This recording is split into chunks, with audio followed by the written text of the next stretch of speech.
Hey, I'm Mike. Here's everything you need to know about intermittent fasting as fast as I can say it. Two guys, Martin and Brad, pioneered different styles of IF several years back. Fasting, by the way, just means not eating any calories. Then lots of people wrote lots of articles on the subject. Some were nonsense fear-mongering, others were nonsense IF worshipping. Both overreacted in opposite directions. An easy way to drive website clicks and sell spammy products. In this video, I'm going to simplify intermittent fasting for you from an objective point of view. First, we used to think higher meal frequency meant more calories burned. This is called the thermic effect of food, the calorie expenditure of digesting food. Once we learned that total calorie intake is what drives TEF, whether in the form of 2 1,200 calorie meals or 6 400 calorie meals, the doors open for prolonged periods of not eating, aka fasting. Fasting does not guarantee progress. Your training program, recovery, calorie intake, and macronutrient distribution will dictate your success. Any style of meal timing, like intermittent fasting, can simply make it easier or harder for you from a lifestyle point of view. For example, many folks trying to lose fat end up overeating in the evening. Skipping breakfast allows you to eat a bigger dinner, thus making evenings more enjoyable if you eat from, say, 1 p.m. to 9 p.m. Are there physiological benefits?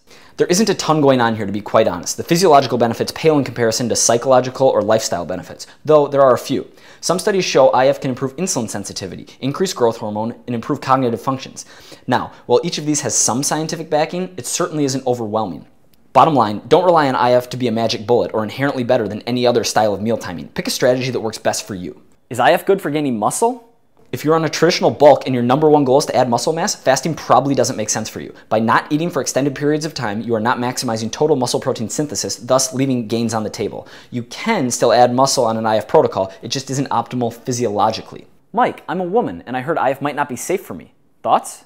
There isn't any real evidence to suggest this. Hair loss, increased stress, missed periods, and reduced fertility are symptoms of large calorie deficits over long periods of time, regardless of the meal timing. There isn't evidence to make us believe a 14 or 16-hour fast in themselves do this. That being said, I have clients who didn't feel good fasting, so we stopped doing it. I have other clients that love fasting, so we continued. Use common sense. In summary, IF is great for some people, not so great for others. Either way, know that energy balance, hitting your macros, training, and recovery are by far the most important components in a good regimen.